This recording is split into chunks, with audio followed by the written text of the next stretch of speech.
आघात. लेखिका प्रिया उंबरकर. वाचक स्वर सिद्धी गायकर.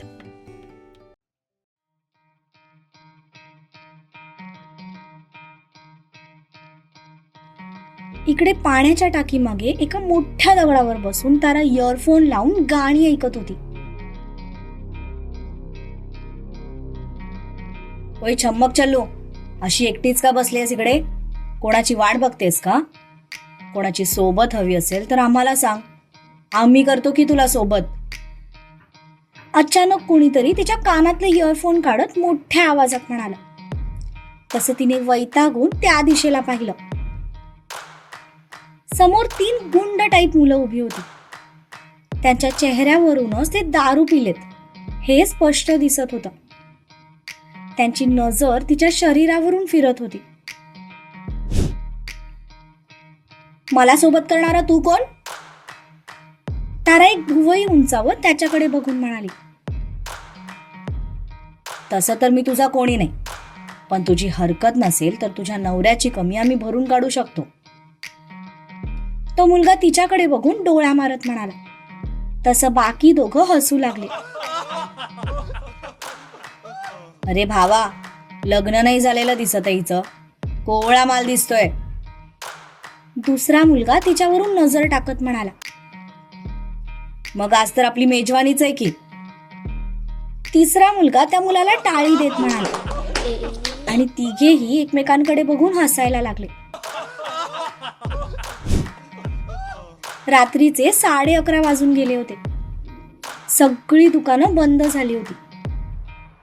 गल्ली अगदी निर्मानुष्य आणि शांत होती. त्यात फक्त त्या तिघांचे हसण्याचे आवाज येत होते. ताराच्या जागी दुसरी कुठली मुलगी असती तर ती भीतीने थरथर कापली असती. पण तारा अजूनही त्या दगडावर रिलॅक्स बसून तिघांची गंमत बघत होती. तिला त्यांचा राग नाही तर कीव येत होती, कारण ते इतक्या नशेत होते की तिच्या एका झापडीनेच खाली लोळले असते. तुमची फालतूगिरी करून झाली असेल तर चुपचाप इथून निघा, नाहीतर घरी जायच्या आपण लायकीचे राहणार नाही. तर ती त्या मुलाच्या हातून तिचा इयरफोन हिसकावत म्हणाली. खूपच माज आहे रे हिला. थांब, आज तुझा सगळा माजच उतरवतो. असं म्हणत त्याने तिचा हात पकडला. बाकी दोघे सुद्धा तिच्याकडे वासनांध नजरेने बघू लागले. अबे ओय, रमेश, महेश, सुरेश, शेवटची वॉर्निंग देते तुम्हाला. चुपचाप इथून कल्टी मारायची, नाहीतर तुमच्या बॉडीचा एक पार्ट सुद्धा व्यवस्थित राहणार नाही, समजलं? ती दुसऱ्या हाताने त्या तिघांसमोर चुटकी वाजवत म्हणाली. ती त्यांना धमकी देतच होती की तिची नजर पाठीमागून येणाऱ्या शिवावर पडली. काही क्षण तर ती त्याच्याकडे बघतच राहिली, कारण तिच्या एका फोनवर तो स्वतः तिला वाचवायला येईल असं तिने खरंच इमॅजिन केलं नव्हतं. तिला वाटलं होतं की त्याच्या कुठल्या तरी माणसांना तो पाठवेल, पण इतक्या रात्री त्याला स्वतः येताना बघून क्षणभर ती गोंधळलेल्या अवस्थेत तशीच उभी राहिली. आणि याच संधीचा फायदा घेत त्या तिघांमधल्या एका मुलाने तिच्या कानामागे मारली. साली आम्हाला धमकी देतेस? खूप गरमी आहे ना तुझ्यात? थांब, आज सगळी तुझी गरमीच उतरवतो. तो मुलगा रागात तिचे केस पकडून म्हणाला. ताराने रागात हाताच्या मुठी घट्ट आवळल्या. तिने शिवाला पाहिलं नसतं तर कदाचित आता ते तिघेही खाली जमिनीवर लोळत पडलेले असते. पण तिला शिवाला हिरो बनायची संधी द्यायची होती. त्यामुळे तिने त्याच्याकडे पाहून न पाहिल्यासारखं केलं आणि ज्या हाताने त्या मुलाने केस पकडले होते त्याच्या त्याच हाताला पकडत एकदम रडवेला चेहरा करत म्हणाली. प्लीज सोडा मला, मी काय बिघडवलंय तुमचं? तिचा तो रडवेला चेहरा बघून ते तिघही मुलं एकमेकांच्या तोंडाकडे पाहू लागले, कारण काही सेकंदांपूर्वी ती त्यांना मारण्याच्या धमक्या देत होती. आणि आता एकदम अबला स्त्रीसारखी बिहेव करत होती. त्यामुळे तिचं वागणं त्यांना गोंधळात टाकून गेलं. भावा, अरे ही तर थंड झाली. दुसरा मुलगा हसत म्हणाला. पण त्याचं हसणं फार काळ टिकलं नाही, कारण दुसऱ्याच सेकंदाला त्याच्या गालावर एक जोरदार पंच पडला आणि तो धाडकन खाली कोसळला.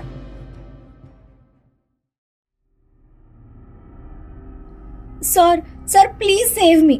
हे बघा, हेच ते गुंड जे केव्हाचा माझा पाठलाग करतायत. ती डोळ्यात खोटे खोटे अश्रू आणत म्हणाली. ती म्हणाली तसं उरलेल्या दोघांनी आश्चर्याने तिच्या तोंडाकडे पाहिलं, कारण ते तर थोड्या वेळापूर्वी तिच्या जवळ आले होते. त्या मुलाने अजूनही तिचे हातात केस घट्ट पकडून ठेवले होते. शिवाने रागात त्याच्याकडे पाहिलं, पण त्याने काही केल्या तिच्या केसांवर असलेला हात सोडला नाही. ते बघून त्याने कपाळावर 2 बोटं घासली आणि एक जोरदार पंच त्याच्या त्या हातावर मारला. त्याच्या भारदस्त हाताचा वार बसताच त्या मुलाचा हात कोपरापासून लुळा पडला आणि तो वेदनेने कळवळत बाजूला झाला. आता शिवाची नजर त्या तिसऱ्या मुलावर गेली. बाकी दोघांची अवस्था बघून त्या मुलाने भीतीने कावंढा गिळला आणि तो तिथून पळू लागला. पण तो पळायच्या आतच शिवाने पाठीमागून एक जोरदार लाथ त्याच्या कमरेत मारली. तसा तो पुढे जाऊन तोंडावर आपटला. शिवाने त्या तिघांवरही जळजळीत कटाक्ष टाकला. तिघेही भीतीने थरथर कापू लागले. त्याची ती नजर बघून त्यांनी लगेच तारापुढे हात जोडले आणि तिची माफी मागत म्हणाले, सॉरी ताई, चूक झाली. परत आम्ही तुमच्या वाटेला नाही जाणार. एकाला तर हातही जोडता येत नव्हते, कारण त्याचा हात पूर्ण लुळा पडला होता. मला तर वाटलं होतं की शिवराजचं फक्त तोंडच चालतं, पण याचे तर हात ह्याच्या तोंडापेक्षा जास्त चालतात. तारा, आगीशी खेळायला चाललीस तू, जरा सांभाळून राहा. ती शिवाकडे बघून मनातच म्हणाली.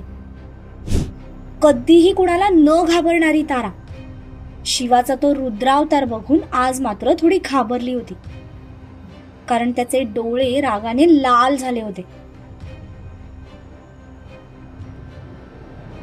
Sir thank you.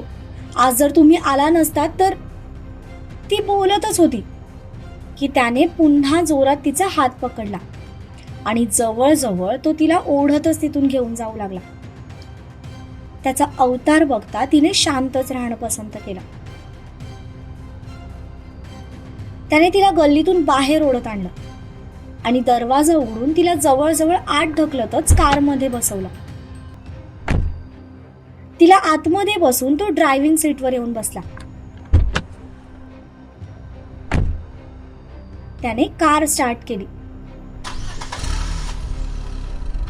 सर, ती कशी बशी हिम्मत करून बोलतच होती की त्याने कारचा स्पीड वाढवला. तिने सीट बेल्ट लावला नसल्यामुळे तिचा तोल जाऊ लागला. तसं तिने समोर हात घट्ट रोवले. आता काही बोलायची पण तिच्याकडून हिम्मत झाली नाही. त्या मुलाचा तो लुळा पडलेला हात अजूनही तिच्या डोळ्यासमोरून फिरत होता. तो मात्र काहीही न बोलता फुल स्पीडने कार तिच्या फ्लॅटच्या दिशेने नेत होता. 10च मिनिटात त्याने तिला तिच्या घरी पोहोचवलं. कार बाहेरच थांबवून तो खाली उतरला. ती अजूनही शॉक बसल्यासारखी त्याच्याकडे बघत होती. खाली उतरून त्याने तिच्यासाठी दरवाजा उघडला.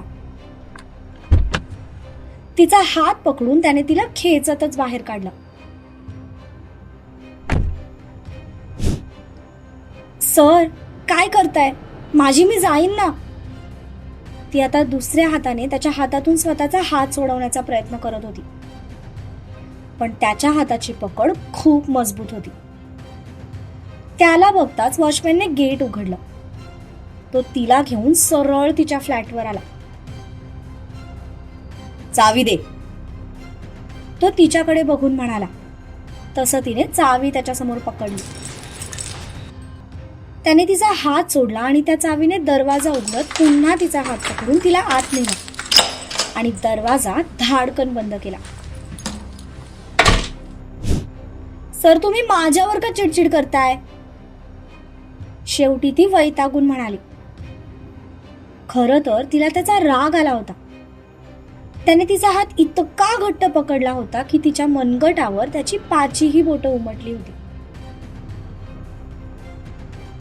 कोण समजतेस कोण तू स्वतःला? झाशीची राणी? तुला काय कोल्हापूर म्हणजे तुझं पुणं वाटलं का? अर्ध्या रात्री हुंदडायला मार्केटमध्ये गेली होतीस. रात्री 11 नंतर कोणतं मार्केट सुरू असतं जरा सांगशील मला? इतका पण कॉमन सेन्स नाहीये का तुझ्यात की जर आपण अनोळखी शहरात एकटं राहतोय तर सगळ्यात आधी स्वतःच्या सेफ्टीकडे लक्ष द्यावं. पण तू स्वतःला खूप शाणी समजतेस ना. तुला वाटतं तू खूप कॉन्फिडंट मुलगी आहेस, पण खरं तर तू ओव्हर कॉन्फिडंट आहेस. स्वतःला खूप जास्त शाणी समजतेस. आज जर मी तुझा फोन उचलला नसता तर तुझ्यासोबत काय झालं असतं याचा विचार केलायस का तू? तो खूप रागावला होता. तू आला नसतास तरी ते बावळट माझं काहीही करू शकले नसते. ती मनातल्या मनातच पुटपुटली. तुझ्याशी बोलतोय मी, काही शिरतंय का डोक्यात? तो तिच्यावर ओरडत म्हणाला. तशी ती दचकून भानावर आली. हो सॉरी, माझं चुकलं, ती मान खाली घालत म्हणाली. पुन्हा असले काही उद्योग करायला जाऊ नकोस, कारण प्रत्येक वेळी मी तुला वाचवायला येणार नाहीये. तो म्हणाला. तू नसलास तरी मी माझं संरक्षण व्यवस्थित करू शकते. ती पुन्हा तोंडातल्या तोंडात पुटपुटली. जातोय मी. Take care and have a safe night. तो तिच्याकडे बघून म्हणाला. एका क्षणासाठी तिने त्याच्या डोळ्यात पाहिलं, पण लगेच तिने तिची नजर बाजूला केली. तारा, अशी संधी पुन्हा मिळणार नाहीये. त्याला स्वतःच्या प्रेमात पाडायचं म्हणजे तुला त्याच्या सहवासात राहणं गरजेचं आहे. वाटलं होतं की थोडासा मेलोड्रामा करून मी त्याचं मन वळवेन, पण हा तर माझ्यावरच उखडला. नाही, इतकी चांगली संधी अशी सोडता येणार नाही. काहीतरी डोकं लावावंच लागेल. ती मनातल्या मनात बोलत होती. मिस सितारा, तो म्हणाला. सितारा नाही सर, फक्त तारा, ती त्याला करेक्ट करत म्हणाली. तेच ते. जातोय मी. मी गेल्यावर दरवाजा व्यवस्थित बंद करून घे. तो तिला बजावत म्हणाला. तसं तिने फक्त होकारार्थी मान डोलवली, पण मनात मात्र त्याला इथे थांबवण्यासाठी काय करावं याचा ती विचार करत होती. त्याने तिच्याकडे बघून एक सुस्कारा सोडला आणि जाण्यासाठी तो पाठीमागे वळला. तो दरवाजावर पोहोचलाच होता. तितक्यात त्याला काहीतरी धाडकन खाली पडल्याचा आवाज आला. त्याने घाबरून पाठीमागे वळून पाहिलं तर ती खाली फरशीवर पडली होती. तिला खाली पडलेलं बघून त्याचे डोळे भीतीने मोठे झाले आणि तो तसाच पळत तिच्याजवळ गेला आणि तिच्या गालावर टॅप करत म्हणाला. हे तारा, ओपन युअर आईज. काय झालंय तुला? तो तिच्या गालावर टॅप करत म्हणाला, पण ती मात्र निश्चित पडली होती. ती भलेही शांत झोपल्याचं नाटक करत होती, पण त्याचं असं इतकं जवळ येणं, तिच्या गालाला स्पर्श करणं, सगळं तिच्या शरीरात एक वेगळीच ऊर्जा निर्माण करत होतं. तिचे हार्टबीट्स नॉर्मल पेक्षा जास्त गतीने धावत होते. रिलॅक्स तारा, कंट्रोल युअरसेल्फ. तुला त्याला तुझ्या प्रेमात पाडायचंय, तू त्याच्या प्रेमात पडायचं नाहीयेस. ओके? तिचं मन तिला बजावत म्हणाला.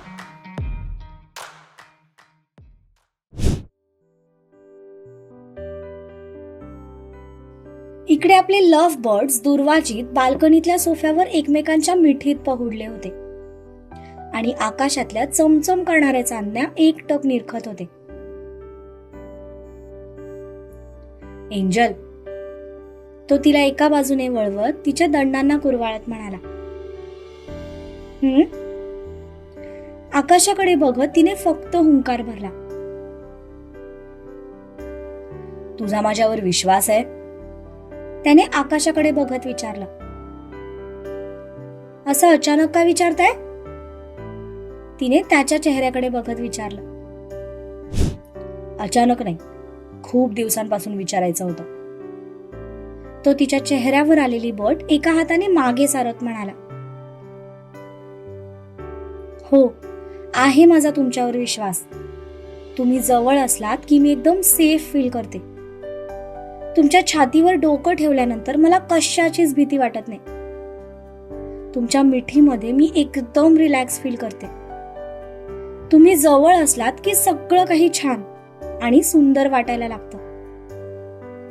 ती त्याच्या छातीवर डोकं टेकवत म्हणाली. तसा तो गालात हसला. मग माझ्या एका प्रश्नाचं खरं खरं उत्तर देशील? तो म्हणाला. कोणता प्रश्न? तिने हळूच डोकं वर करून विचारलं.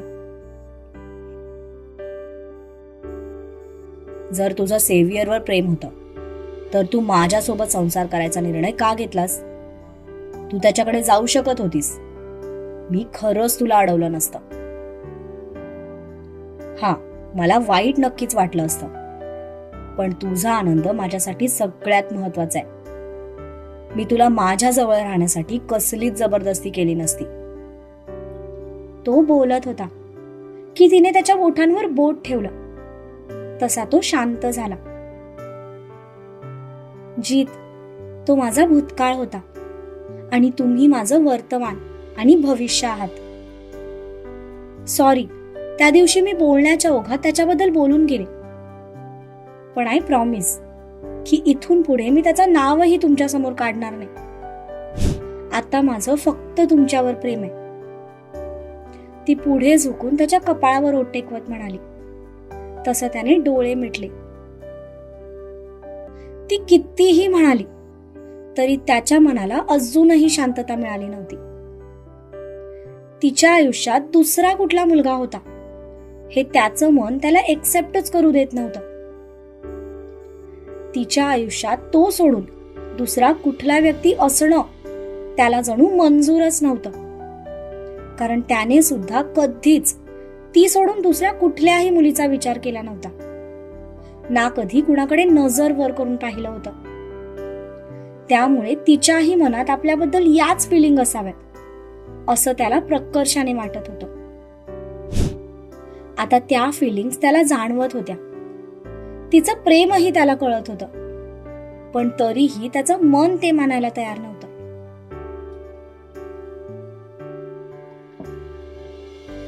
फक्त 2 दिवस जीत.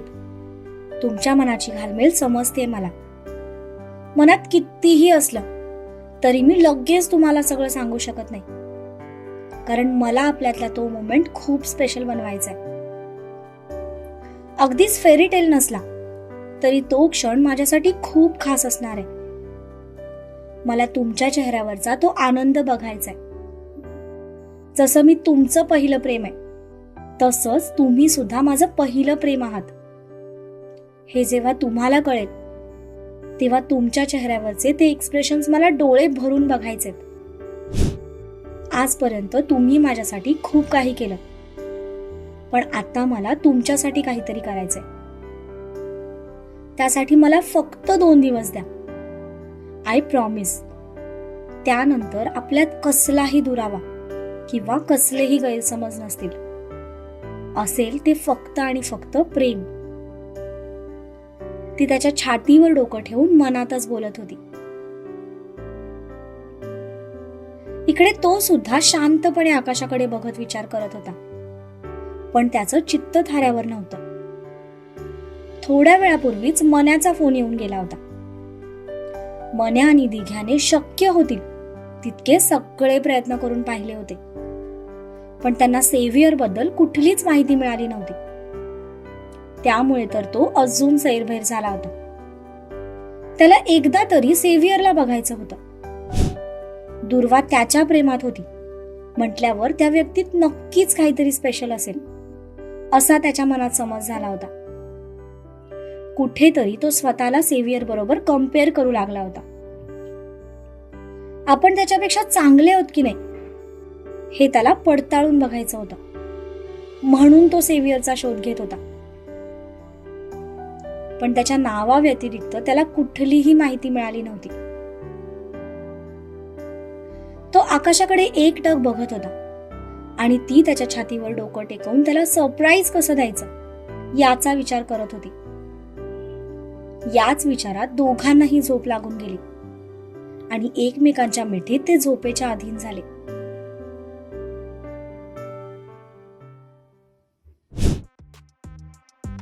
काय झालं या मुलीला? अशी कशी बेशुद्ध पडली ही? शिवा निश्चित पडलेल्या ताराकडे बघून म्हणाला. शेवटी त्याने तिला दोन्ही हातांवर उचलून घेतलं आणि तिला घेऊन तो बेडरूम मध्ये आला. आय स्वेअर, जर याने माझ्या या अवस्थेचा फायदा घेतला ना तर मी याचं तंगडं तोडेन, ती मनातच म्हणाली. त्याने तिला बेडवर व्यवस्थित झोपवलं. त्याने हातातल्या घड्याळाकडे पाहिलं तर 12 वाजून गेले होते. इतक्या रात्री डॉक्टर चेकअपला येईल याची त्याला खात्री वाटत नव्हती. आणि आला तरी एखाद्या अनोळखी मुलीच्या घरी बघून नाही त्या शंका उपस्थित होण्याची दाट शक्यता होती. त्यामुळे त्याचं डोकं चालेनासं झालं होतं. तिला बेडवर झोपवून तो इकडून तिकडे फेऱ्या मारत तिला कसं शुद्धीवर आणायचं याचा विचार करू लागला. हा मला एकटीला सोडून तर निघून नाही गेला ना? झोपल्याच ती मनात विचार करू लागली. तिने हळूच एक डोळा उघडून पाहिलं तर तो दरवाजातून बाहेर जात होता. किती स्वार्थी आहे हा! एका गरीब बिचाऱ्या मुलीला अशा अवस्थेत एकटं सोडून जातोय. ती मनातच त्याला शिव्या घालत म्हणाली. पण दुसऱ्याच सेकंदाला तिला तो पुन्हा आत आल्याचं दिसलं.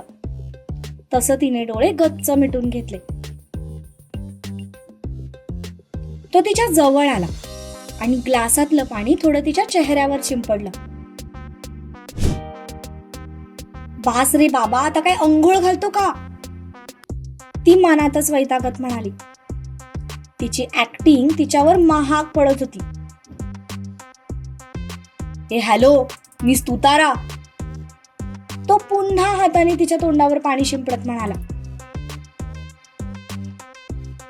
साधं एका मुलीचं नाव लक्षात राहत नाहीये याच्या आणि म्हणे कंपनीचा मालक आहे.